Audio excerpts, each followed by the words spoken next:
Good evening, everyone. Good evening. I hope all is well with everybody. Here we are, Witness to History, September 11th, 2022. I'm your host, Donna Whyte. As we have this special commemoration of the 21st anniversary of 9/11, 2001, we take time to remember the nearly 3,000 lives lost on this tragic day in American history. We all remember when we heard or saw the news that two planes had flown into the Twin Towers of the World Trade Center in New York City, that an airplane had hit the Pentagon, and that a fourth plane had crashed into a field in Shanksville, Pennsylvania. Let us please have a moment of silence to remember those who died on September 11th, 2001, and their families.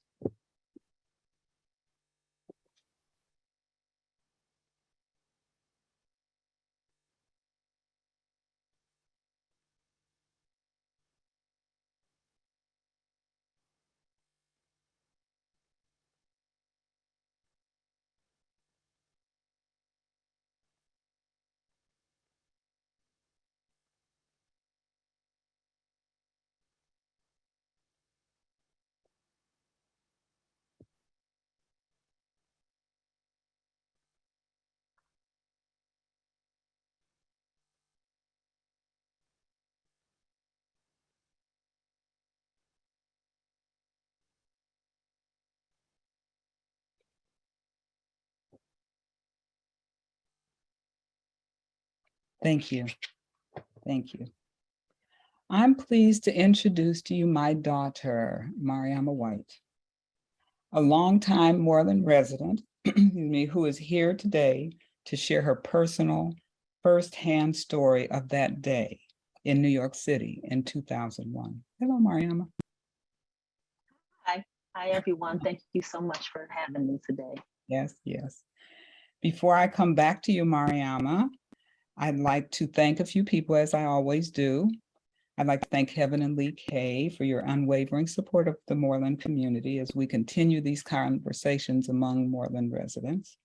To Megan Hayes for including all of our Witness to History interviews in the Shaker Library digital catalog.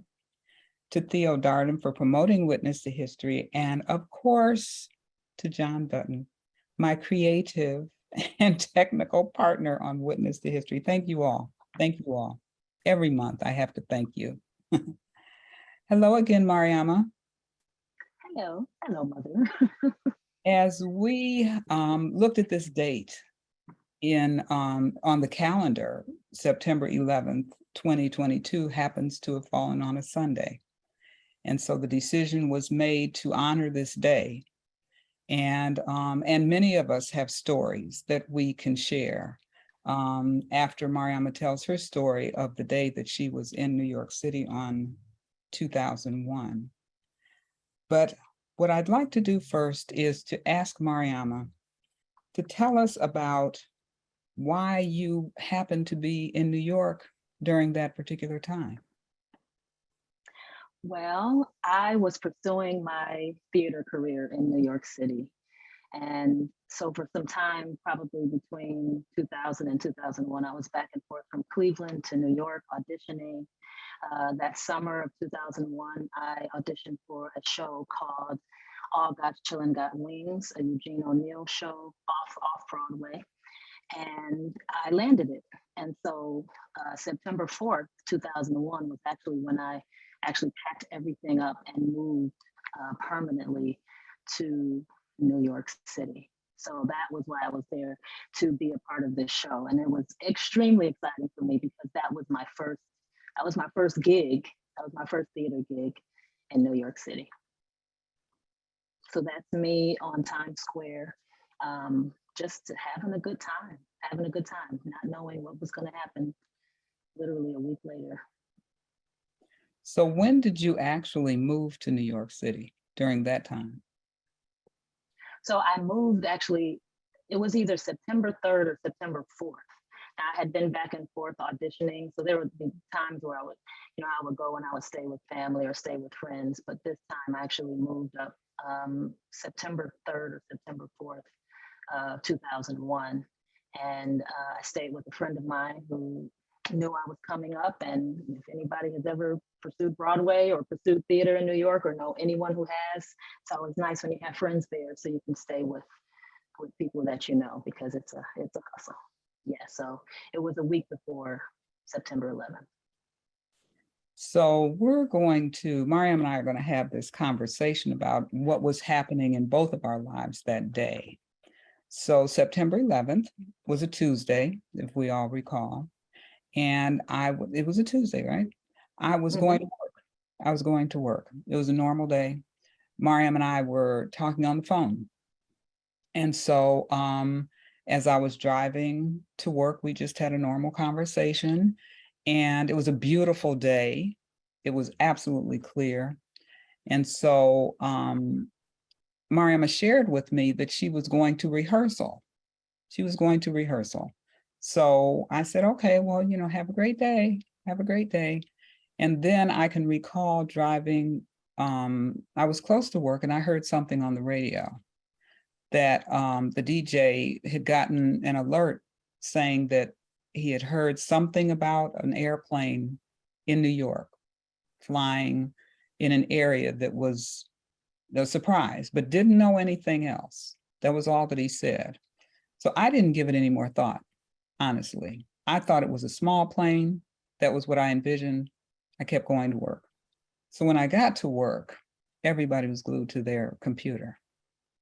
And that was when I found out that at that particular time, I don't know if one of the towers had fallen. But I also called my sister, Diane, who's here with us today, Diane McIntyre, who was a longtime resident of New York City. And so she knew that the subway that Mariama would be going on would go toward Wall Street. I said, nope. So I'll turn it over to you, Mariama. I was at work by this time. Yes, so that morning I talked to you. I talked to another cast member as well. Her name was Mary Maybank, and I'll share a little bit about her a little bit later. It was kind of a normal day for everyone.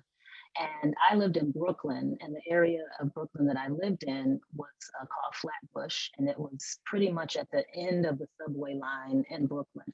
So I lived on the train, taking the train from where I lived in Brooklyn. It took about 40 to 45 minutes to get to Manhattan. The theater that I worked at was a theater called Bank Street Theater, and I had to get off at 14th Street. 14th Street is just a stop away from Wall Street. So I just wanted to kind of give you a picture of how long it would take me to actually get to Manhattan. So I get on the train. It was a gorgeous day. I remember thinking that day, wow, it's a beautiful day. And this was our first full week of rehearsal. And I was going to rehearsal. That's where I was going for to my rehearsal for All God's Children Got Wings. And if we could share some of those pictures, just a few of those pictures. This was the show that I was a part of. And this is part of our cast. I was in the ensemble, so you can kind of see me leaning back. And I'm still good friends with a lot of these people here. And so a few other pictures here as we go through. I was just really excited to be a part of a New York show. It was really, really exciting. The theater company was called the Peccadillo Theater Company.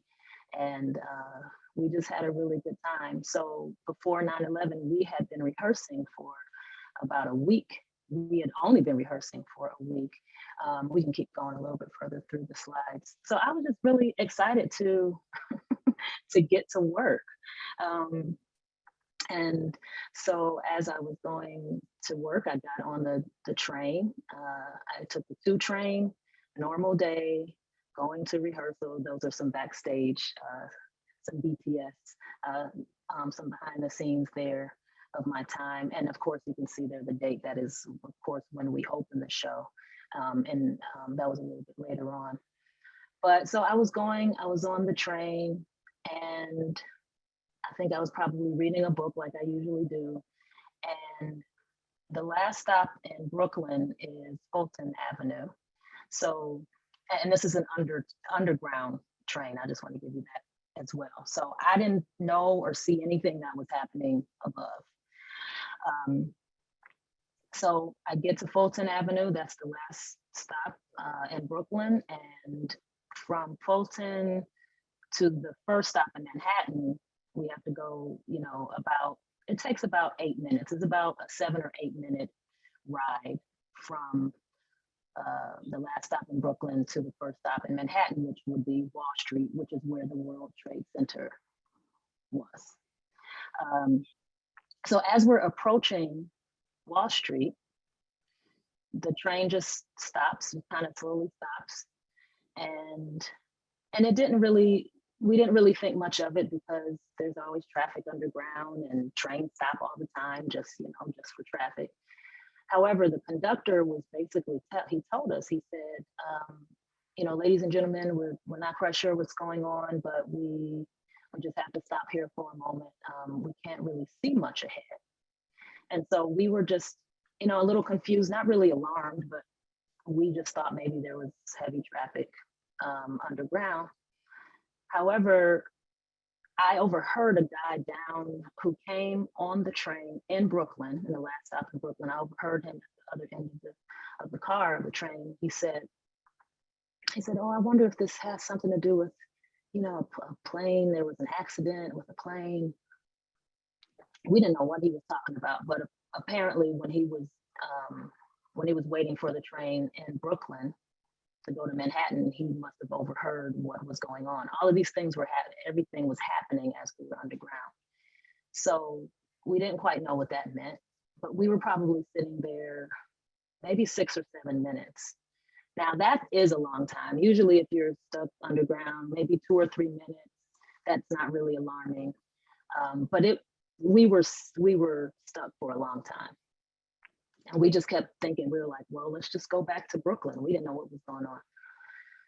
Then the conductor said to us really calmly, thankfully he was very calm. He said, we don't know what's going on. We can't see up ahead, but we're about to approach Wall Street. And he said, if you have anything to cover your face, use that, and please get to a safe place. And that was all he told us. We had no idea what that meant, but we knew obviously there was some type of dangerous situation. So as we're approaching Wall Street, it's slowly going toward the station, and we don't see anything. It's just white soot, dust everywhere. And all of us on the train are like, what is that? What's happening? They open the train, I get off. I'm completely confused. I don't know what's going on, but I go upstairs. And again, this is at Wall Street, which if anyone worked at the World Trade Center, this is where they would get off. So I got up, I went up the steps, I went outside, still, of course, couldn't see anything. What did strike me was that I remember looking down the street, looking as far as I could, because there was, was really not much you could see. I remember thinking, I should be able to see the World Trade Center. Even if there was so much soot and dust around, I thought that because the buildings were so big, they were just huge. And I thought, like, even if I can't see like right ahead of me, I would think that I would see the towers right up ahead of me. But I didn't. And I didn't give it that much thought, but it was just a moment where I thought, wow, that's interesting. Like, they're so huge, and I still can't see them. But then I attributed that to the fact that there was so much soot around. Now, of course, I'm thinking, what just happened? I had no idea what happened. And as I started seeing people who were already on the street that didn't come from the train, I saw that people were approaching, and some people were so covered up in soot and dust, I couldn't even tell what color they were because it was so caked on and so thick. And my first thought, I said, wow, I feel like I'm in a war movie. That's what it felt like. I really felt like I was in a movie that I didn't audition for. You know, it was very surreal, extremely surreal. Um, but the mood even still there was just kind of a hush. I think by the time the train got to Wall Street, the towers had probably fallen maybe 10, 15 minutes beforehand. So by the time we got there, it was very quiet. It was an eerie kind of quietness that was happening. I think all of us were just trying to figure out what was going on. I eventually walked to a deli, and that is when I found out what happened, because it was on the TV. And then that's when I really was like, oh my goodness, like this happened when I was underground.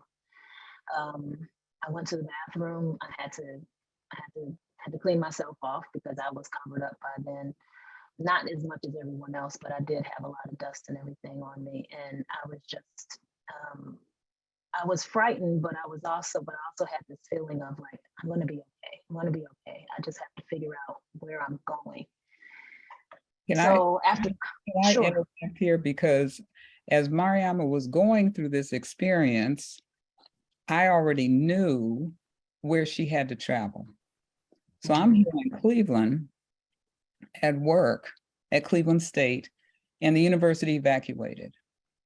And, you know, everybody left. And I was in disbelief because we knew we knew the Twin Towers had fallen by that time. It was on the computer. People were talking about it. I was like, no, they can't fall. What do you mean they fell? And then I'm imagining that Mariama is going under these Twin Towers, and some way or the other, it would affect the subway. So the university evacuated. I left. One of our neighbor's daughters rode home with me. And I know that I didn't say a word. I was like, I can't talk. Mm-hmm. I can't talk. I just need to be with my family, because I have no clue. I have never been so frightened in my life. And so while Mariama, who I had no idea what experience she was having. Yes, go right ahead. Yes, it was. And that feeling of not being able to talk, I think that was what all of us were feeling as we were walking. Like there were definitely people, as everybody was walking to where they needed to go. Everyone had to walk home. Some people lived very, very far from where we were. But there was this sense of just quiet, just everyone just stay calm as you can. I had to figure out where I was going to go. One thing I knew, I was not going to walk across the Brooklyn Bridge. I was very afraid of going on a bridge, because I didn't know if maybe they would try to attack the bridges too. I wasn't sure what was going to happen. Luckily, I have family there. I have friends. I called a couple of friends, and you know, they were like, well, you can come up to Harlem, or you can come here, you can come there. My brother called me. He couldn't get to me. It was tough. My brother lives up there. But then I remembered, this is why I bring up a cast member of the show. Her name is Mary May Bank, and she was there she is, Mary May Bank. She was 66 years old at the time, and she has so much energy. I called her that morning because I had some music for her. We were learning this music, and you know, I was just saying, hey, I'll bring the tape. That was when we were still doing tapes and CDs and stuff. And so we talked really quickly, got off the phone, and went on my way.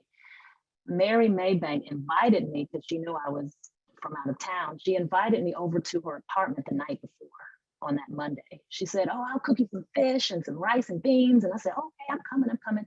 And we had already been out together throughout the day. So I went to her house. I didn't think I was paying attention to where I was, but I guess I was, because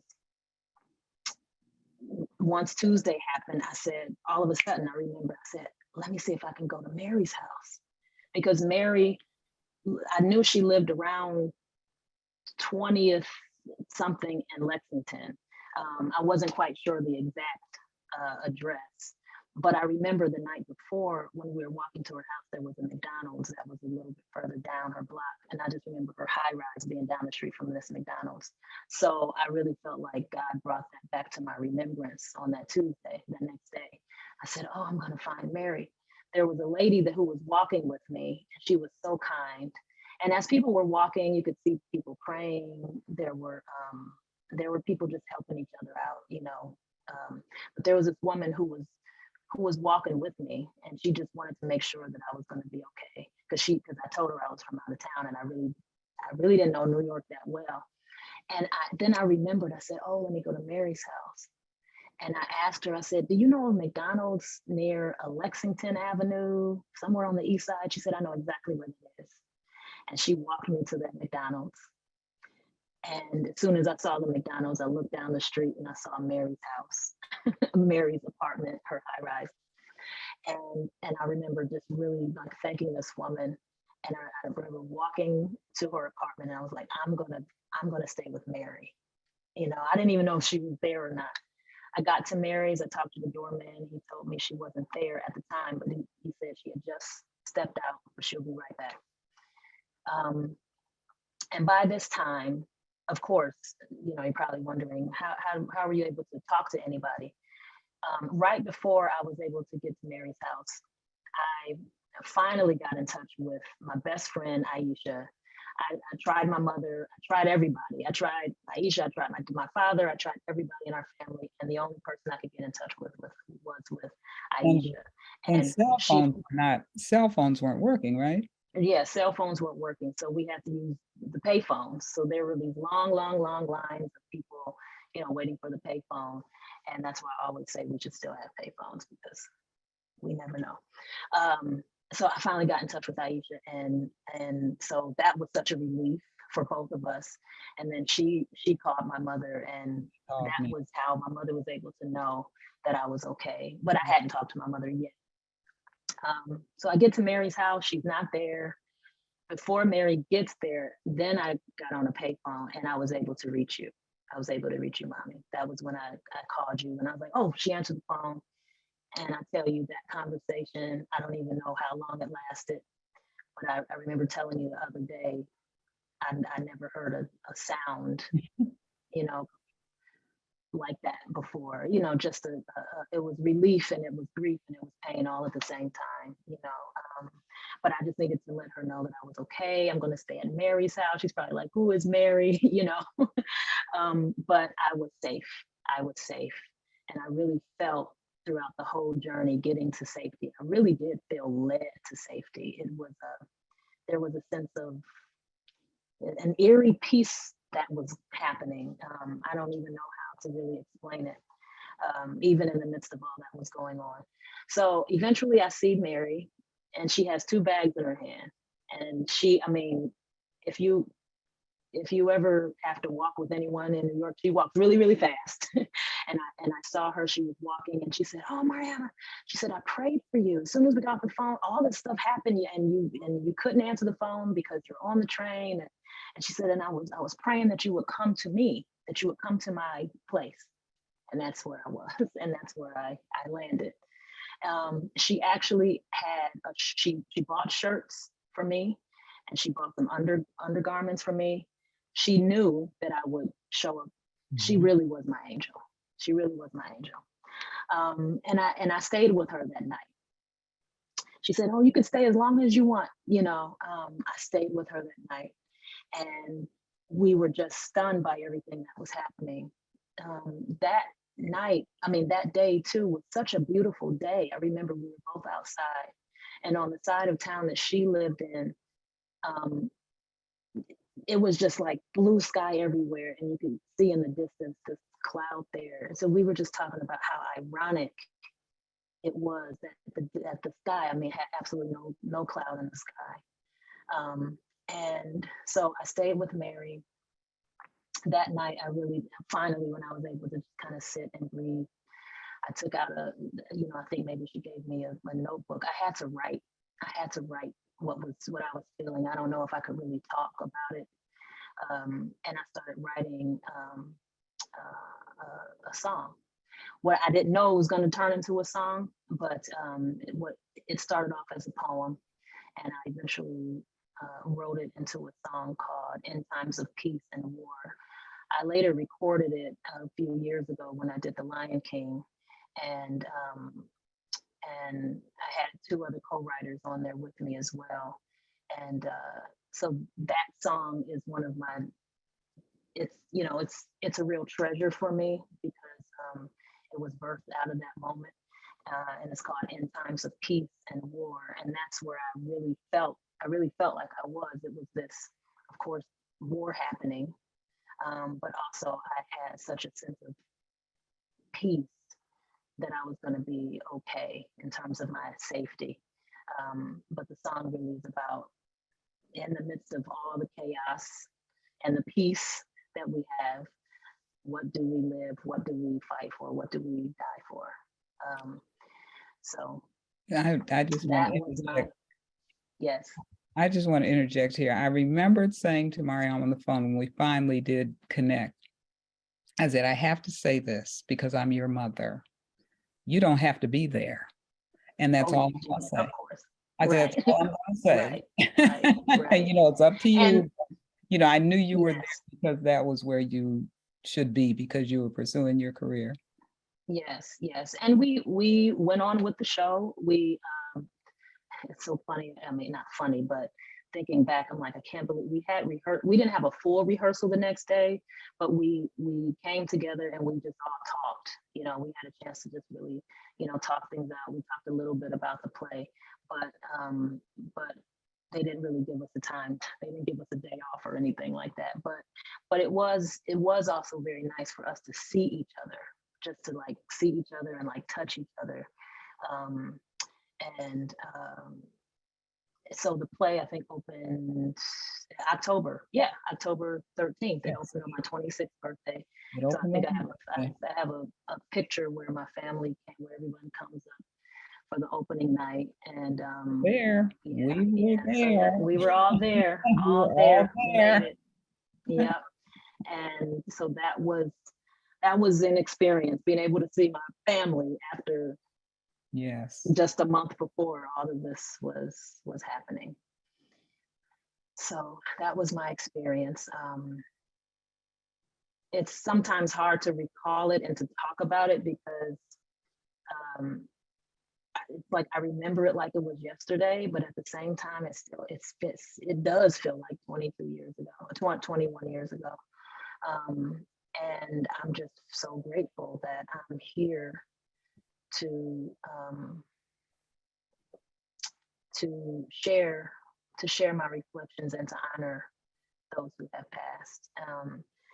And sometime after everything happened, I went down to ground zero and I was able to really remember and feel the real presence of everyone who was, still mourning. And I mean, people are still mourning this. And so we have pictures of that as well.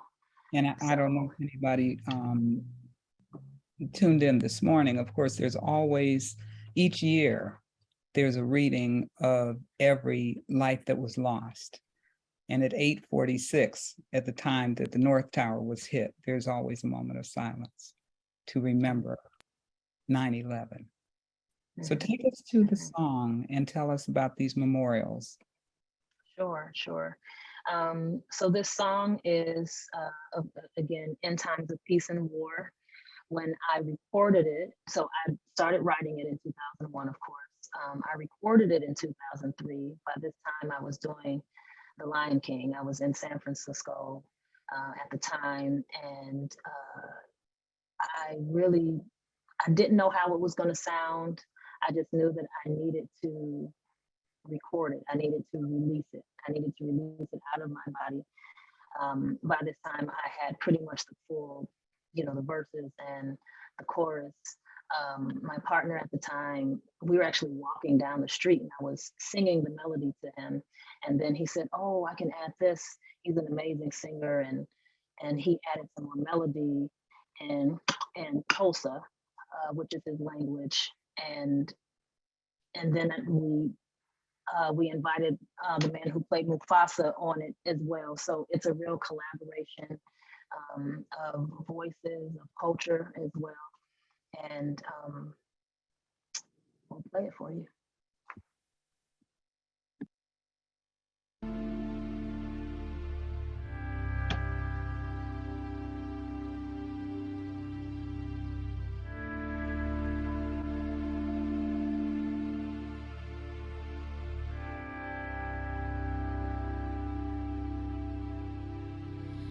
Please, no more fairy tales, no more magic spells, they don't do the trick. Please, no more foolish games, they are all the same. Tell me where I fit in this land of good and plenty. So few and so empty, contradictions so many. Help me find a way in times of peace, in times of war. What do I give? What do I fight for in times of peace, in times of war? How do I live? What do I die for, oh my Lord?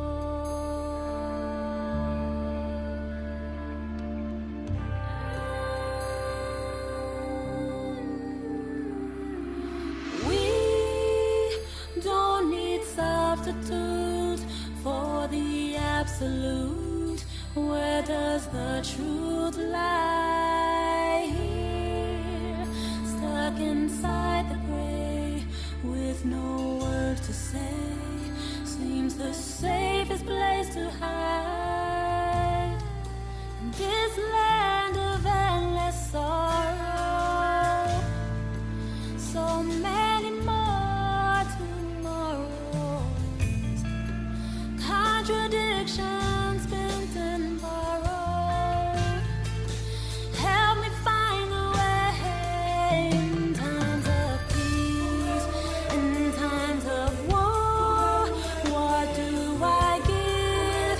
What do I fight for in times of peace, in times of war? How do I live? What do I die for in times of peace, in times of war? What do I give? What do I fight for in times of peace, in times of war? How do I live? What do I die for, my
Oh my Lord.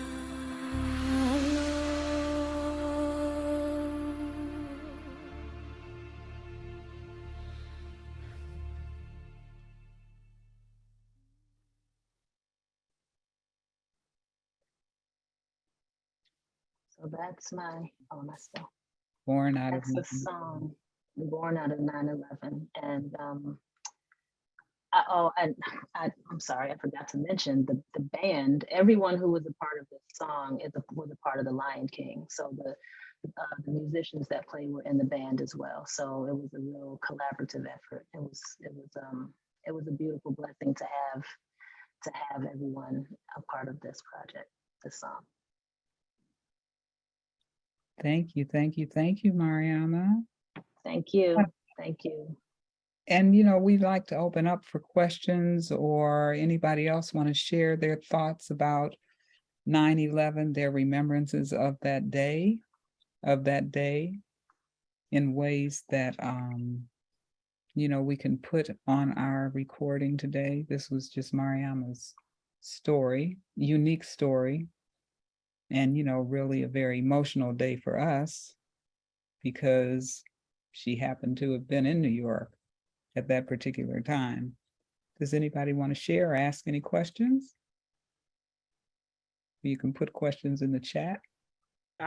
This is Rhonda. I just want to applaud your bravery and your calmness, you know, during that time and sharing your story. Thank you. Thank you. Thank you. I really felt the calm was really from God. It really was. It really, really was. Because sometimes I think about it like, how did I stay so calm? But there was a collective calm with everyone too. So I'm very thankful for that. Yeah. Thank you. Thank you. And Chick has this comment, absolutely beautiful song. Sheila, great song. Should be a theme song. We're working on it. We're working on it. I'm trying to get this in perhaps some movies. We're working on it. Thank you. Thank you. Yes, and of course, this is the memorial, the 9/11 memorial that we have up here, you know, with this picture. Any other comments, questions? Your song, Bruce Minapachi says, your song is beautiful. Have you written others? Yes, I have. That song is on all the platforms, so you're welcome to stream it. And I have other songs that are out there too. And I'm always writing songs. So I think I maybe have about maybe 12 or 13 songs out now, but there'll be more coming soon. So you're welcome to find me on all the platforms for sure. Thank you. And Vicky says, Mariama, thank you so much for sharing your story. That is an absolutely beautiful song. And Bruce Minapachi, congratulations. Oh, thank you. Thanks so much, everyone. Thank you. I think one of the surprises that I had was when Mariama told me that they had rehearsal the next day. Mhm. Oh, really? But the other part of it was when we drove to New York, and you just experience the resilience of people in New York as though we are not going to be defeated.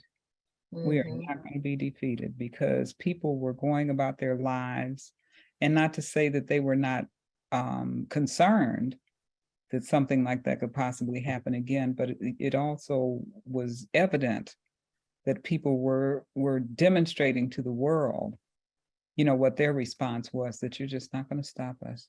Crystal says, I went on a tour of the 9/11 in 2018, and they said the horrible event on 9/11 made New Yorkers a better and nicer people. Thank you for that, Crystal. Yes. And I don't know who this is. 1211. Somebody called in. I left New York the day before 9/11, visiting family. Wow. Visiting family. Yes. And Vanetta says, you are truly talented. So glad you made it through and are able to tell us your story. Tell your story. Thank you. Yeah. Thank you. Me too. Thank you so much. Actually, I think you could share also the story about your brother that day, because he was supposed to have been. Yes. My brother Michael lives in New York, and he was supposed to meet someone in one of the towers that day. And his uncle was having some issues where he had to take him to the doctor. So he couldn't make it to that meeting. And the man that he was going to meet didn't make it. Mhm. So just like I think someone said where they were there the day before. Yeah, I had a lot of, I've heard a lot of stories where people said, oh, I was going to be near there, or I was there, I was going to be there, and and then something got canceled. So it's I've heard a lot of those stories. I'm grateful that my brother is very, very sorry that the man that he was going to meet perished. But I'm definitely grateful that my brother wasn't there. Yeah. Sheila says, have you ever thought of trying to do a story on Netflix or Amazon? About this? No. Is it about this particular story? I don't know, About your journey. just about me as a performer. Sure, maybe in some years from now. I don't know. I've never really thought about me doing that about myself. Maybe if someone else wants to take that on. But I've never thought about that. I have done projects where I've done because I even think like my music, those are my ways of really releasing my story. I also did somewhat of a one-woman show a couple of years ago, and it was a virtual show.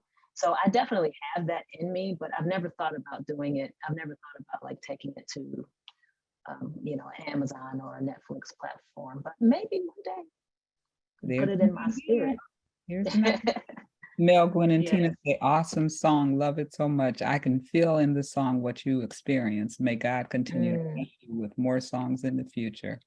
And Iris says, what a beautiful song. It was touching. I feel your passion. Thanks for sharing, Mariama. Thank you. Thank you. Yes. That was a time to remember, but we got in the car and drove up to New York City. Yes, you did. And it opened on your birthday. Yes, it sure did. Oh, and also that night, no, the next night, because the next night I was back home at my apartment in Brooklyn. Before I moved to New York, I auditioned for a show at the Cleveland Playhouse. And maybe I might have auditioned like a couple of weeks before I went to New York. And while all these things are happening, the casting director there was trying to get in touch with me. He thought I was in Cleveland. He didn't know I was in New York. So I think you called me, Mommy, was like, Andrew May, that was the casting director at the time, was trying to call me to let me know that I landed this gig in Cleveland at the Cleveland Playhouse. So he finally connected with me. He was like, what are you doing in New York? Like, you're there? Said, I just saw you like 3 weeks ago. I said, yeah, well, I came here to do this. And, it's like when you're an actor, you just audition for anything. You don't know where you're going to end up. So I was very happy to get that call because I was like, okay, I can do this show. And then I'm going home. I'm going back home. So I was able to come back home, do the show at Cleveland Playhouse. And then, I didn't rush right out. I didn't rush right back to New York. But because I was still feeling a little bit, I'm not sure. But eventually I did. I felt safe enough to go back.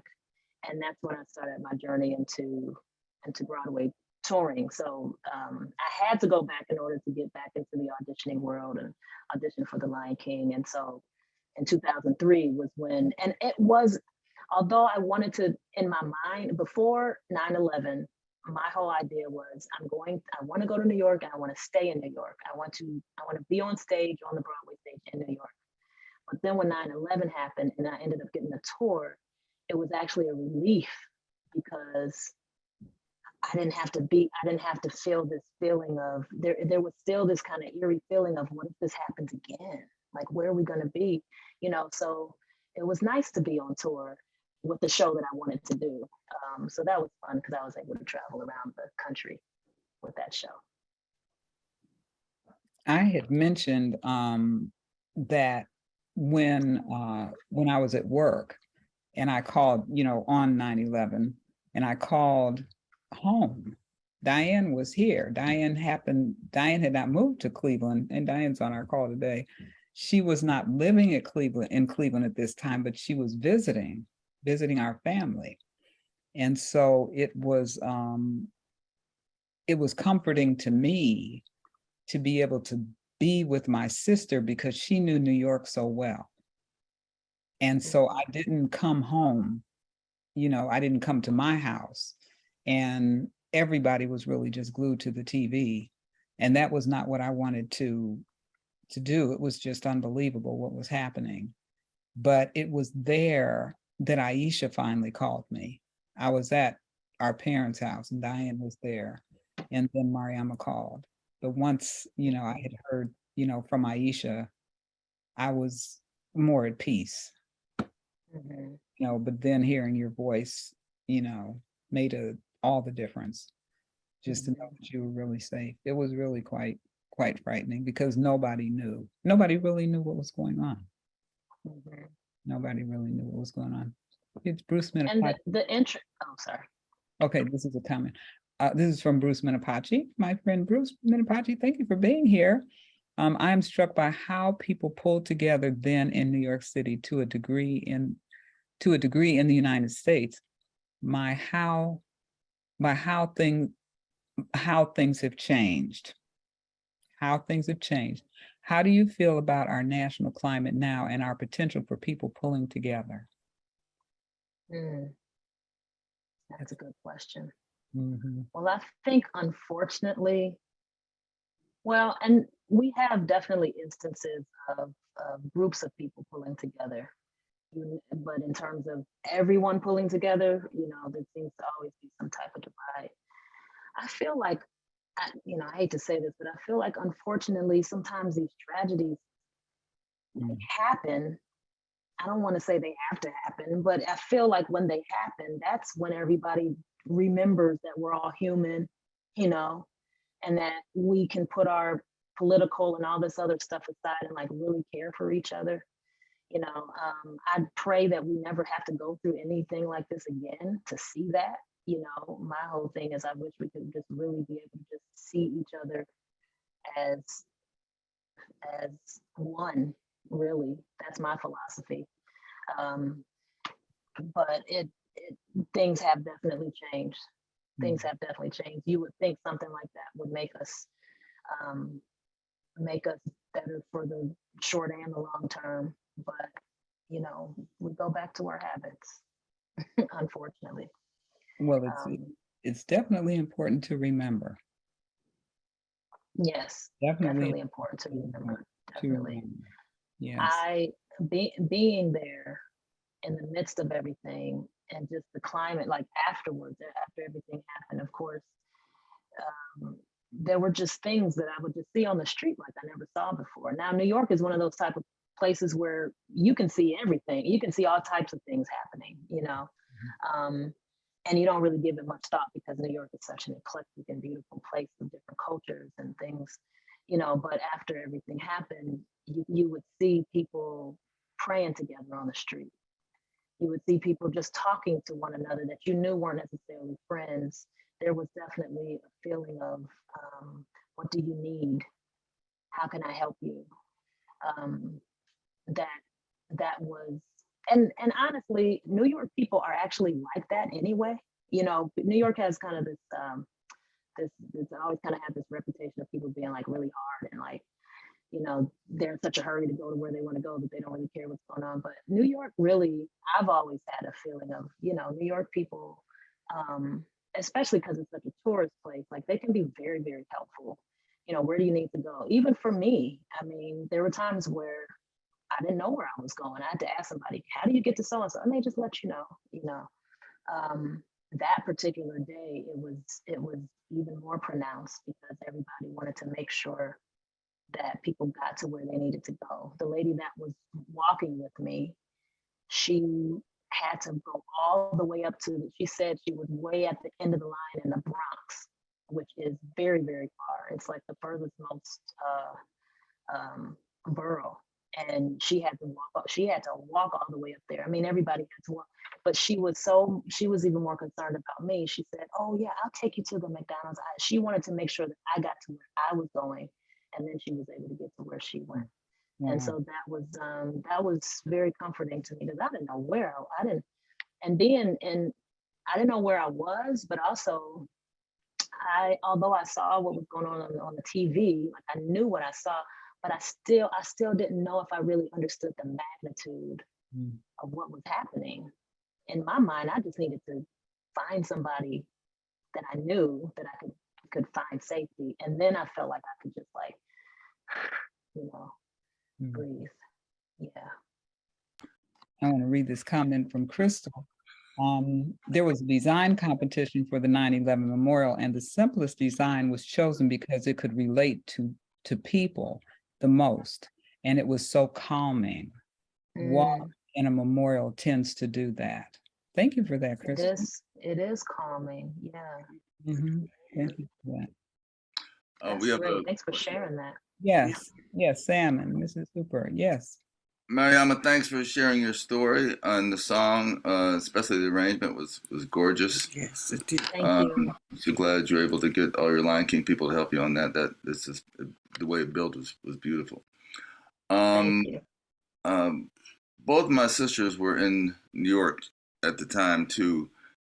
Where were you say you were living? I was living in Brooklyn. I was living in Flatbush area. Okay, yeah. That's where my sister Emily was living in East Flatbush.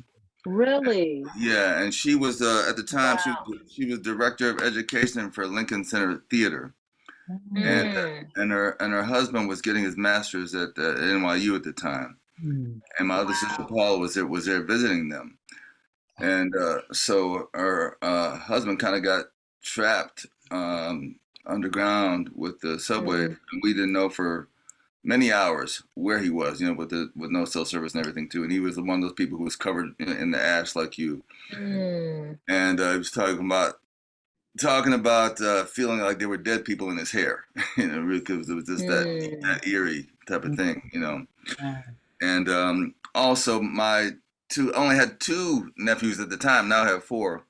But they were in a nursery school right by the World Trade Center, but Emily had moved them on 9/10 to a nursery school in Brooklyn. But one of their the husband of one of their teachers was a firefighter who got killed that there too. But Emily was saying that they had thought about staying there because of the theater and everything, but it just got so crazy after 9/11. There were a lot of bomb threats about the bridges, and there was one day in particular where they could not get home. I had somebody else have to take their kids home in Brooklyn because they couldn't get from Manhattan to Brooklyn because of the bomb threats on the bridges. So this was crazy times. Yeah, it was so crazy. Yeah, I knew I didn't want to get on that bridge. I knew I didn't want to get on those bridges. And I know. And I want to get your music. That's what I want to get. Oh, thank you. Yeah, and Paul said that Paul and I were both living in Boston at the time. She was said the Amtrak was shut down for like 3 days, so she couldn't get back to Boston too. So yeah. Yeah. But, And I can't remember how long the trains were down. I know from that night I stayed at Mary's, and we just walked to the theater the next day. They were definitely down for some time, and it was scary. Even when they went up, I remember when I first got on the train again, I was terrified. I was like, I bet, yeah. Do I do this or do I take a cab? Like, what do I do? Scary time. And I was trying to just envision when my sister told me that Mariama was going in that direction.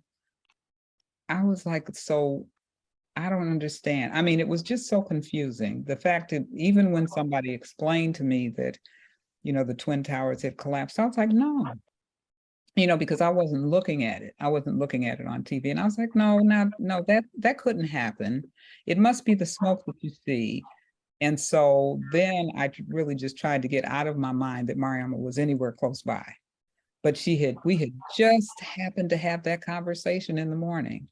And, you know, unfortunately, she wasn't trapped like your, you know, your brother-in-law, you know, but then, right, when she told me they were going to have rehearsal the next day, I'm like, well, That's what New Yorkers do. I'm like, who are these people you're working with? You know? The We show didn't, must- we didn't really rehearse, but the fact that we were there, I was like, all of us were like, right, right. Yeah. So much on New Yorkers, that's for sure. Yeah, yeah. Cool. And there That's was New Yorkers, theater people. Show must go on. They mean it. That too. That too. Who's that, Don? that was a That was Monica, Monica. yes. That was a time. Monica. Yes. yes. I could tell by her voice. Yeah, that was Anything- definitely a time. Yeah, we were there the next day. Yeah, we had a similar situation here in Cleveland, if I can share. Mhm. Sure. Boulevard Theater existed then, and we were doing a play and rehearsals, and our director that we had hired was from the UK, who had flown back, and her husband was flying over back with her, and we were going to open in like 3 or 4 days. So we had rehearsals the night before, then everything hit on the news, and I'm frantically looking for her flight information because she was flying into New York on that day. And they weren't releasing the flight numbers or anything like that, so there was really no way to tell. Mhm. And I got, she called me a couple of days later and told me that they had landed like an hour before and were on the ferry Oh, okay. during that time. But Oh, she nice. came to Cleveland and the show opened as scheduled. We had debated about whether to cancel it or anything like that. And they said, no, people are going to look for distractions and want someplace to go to be with other people. So that was why we opened, and we did have a packed house. Yes. People wanted to be Wow. together. Mhm. Yeah. Mhm. Absolutely. Thank you for that, Monica. Any other comments, questions? And Mariama, you might want to share where people can get your song because it is I'm available. actually, yes, it's available on all platforms, but I'm going to give you a direct link where you can stream it, or if you like, you can actually download it from the site. You can purchase it if you like. I'm going to put the direct link in the chat here. But it's on Apple Music, it's on Spotify, it's on all these here. But this is the direct, where's the paste? Okay. This is the direct link. I put it in the chat. It's It's a one of my, Bandcamp site. and you know, even though it's a really, you know, sad song, emotional song, it's one of my favorite songs. I listen to it a lot in the car. Yeah, it's definitely one of my favorite songs that Mariama has written and produced. It definitely is. Yes. Any other questions, comments? Thank you, everybody. Are we gonna, do you have another song? We're gonna end on a, oh, here. Okay, wait a minute. Let me read this real quick. From Judy. Hi, Judy. I was in Washington, D.C. I worked about 8 blocks from the White House. My daughter was in school about 8 blocks from the White House in another direction. My husband was working at the Bureau of Engraving. I was concerned when they talked about a possible strike on the White House. So close. So beautiful and fitting. Is this cousin Thanks Judy? for coming. Yes. Yes, Judy. She must have looked at I didn't know you were coming. I'm like, that must be cousin Judy. Yes. I Yes, sent it out to my, in DC. mailing list. Yes. Hi, Wow. Judy. Wonderful. You were so very, very close. Very close. Oh, my neighbor, and Judy's saying my neighbor lost a co-worker at the Pentagon. Oh, wow. Jonathan Jameson, Black Queen. Judy, Wow, she just just happened happened not not to be there that day. that day. Oh, my goodness. So many memories. Wow. Sad memories. It's really important to remember. Sure. I know. I love that you're doing this. Thank you, Judy. We Oh, can thank come you. every month, Judy. We do this every month. Well, we don't necessarily commemorate, you know, an event like 9/11, but we gather we gather most of Yes. the neighbors here in Shaker Heights and the Moreland community. You're always welcome. So do we have, oh, so here we are. Of course, every month, I'm always looking for someone to be a guest on Witness to History. There's my telephone number. Everybody knows my numbers by heart because we show this every month. And I thank all of you who have been my guests so far since August 2020. Mrs. Hooper was my first guest in August of 2020. So please feel free to reach out to me. As you all know, I will reach out to you if I don't hear from you first. But I do want to let you know that next month, I do have a guest for next month. And that guest is going to be me. So actually, the reason for this is because October is my birth month.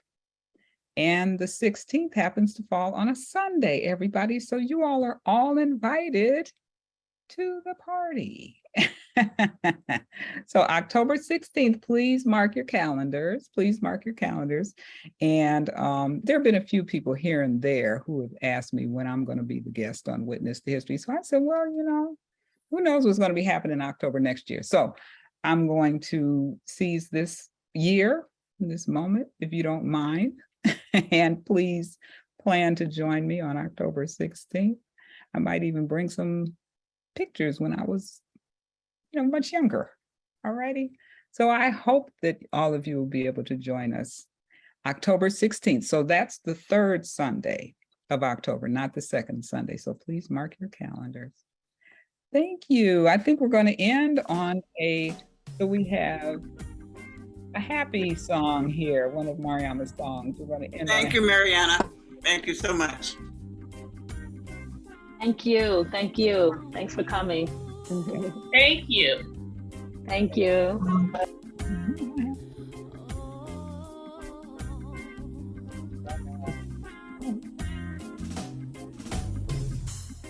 Like tidal waves crashing from the sea, shooting stars blazing through the galaxies. Out of the blue, you were there looking at me, so sweet. So This is a happy song. you know every secret before I told.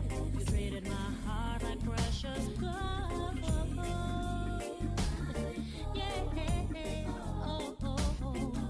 Through all of the joy and struggle, baby, we never let go. Let's stay young, let's grow together. Yeah. You, me, we be one, two. We be one together. You, me, we be one forever. Two souls united from two different lands, but one love, one heart, one solid rock we stand. When the world says we can't, we say, oh yes we can. Oh yeah. You know every secret before it told. You treated my heart like precious gold. Oh, oh, oh, yeah. Through all of the joy and struggle, baby, we never let go, no, no, no. Let's stay young, let's grow together. You, me, we be one, two. We be one together. You, me,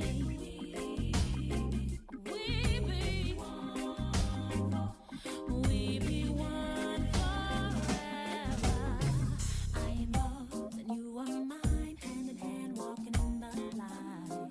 Let's make more love, less war, no fight. Together we can shine so bright. You, me, we can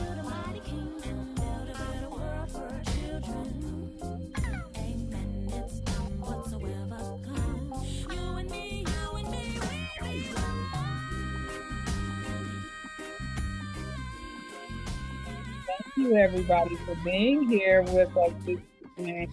Thank you so much. Thank you, Mariama. Thank you. Have a beautiful evening. Yeah.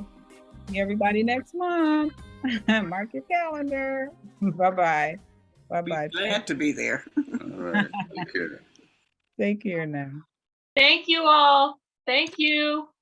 Thank you.